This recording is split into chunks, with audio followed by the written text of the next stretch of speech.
In a city where people measured success by expensive cars, crowded calendars, and glowing phone screens, there lived a young man named Daniel who worked as a delivery rider, weaving through traffic from dawn until late night, carrying food and packages to homes where people rarely noticed the tired smile behind his helmet. A job that paid just enough to survive but offered little respect, yet Daniel treated every delivery as a small promise to be kept because he believed that effort, when done with honesty, had its own quiet value. Years earlier, Daniel had dreamed of becoming an engineer, staying up late solving problems and imagining a future where his ideas might help others. But when his father lost his job and illness entered their home, Daniel put his education on hold and stepped into work to support his family, telling himself it was temporary even as months turned into years. And though frustration often visited him during long rides under burning sun or pouring rain, he never allowed bitterness to take root, choosing instead to practice kindness in moments others overlooked,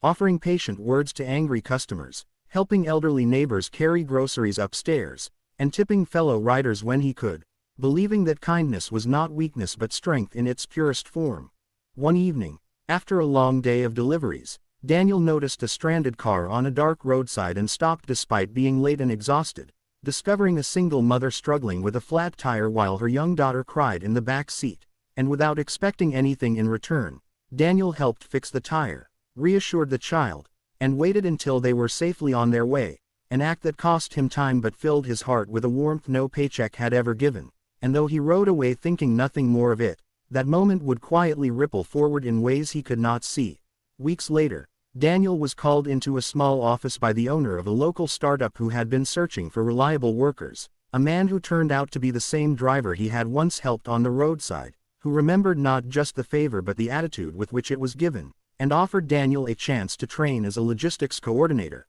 a role that would finally use his skills and open a path toward the future he once dreamed of. And as Daniel stepped into this new chapter, he realized that life does not always reward us immediately or loudly, but it always notices the way we treat others when no one is watching, and that success is rarely built in sudden leaps but in small, consistent choices made with integrity and compassion. Standing on a rooftop one evening, watching the city lights stretch endlessly below, Daniel understood that kindness had not changed him into someone extraordinary overnight, but it had shaped him into someone strong enough to endure, patient enough to grow, and hopeful enough to keep moving forward. And he knew then that no effort made with a good heart is ever truly wasted, because even in the hardest seasons, kindness plants seeds that bloom exactly when the world needs them most.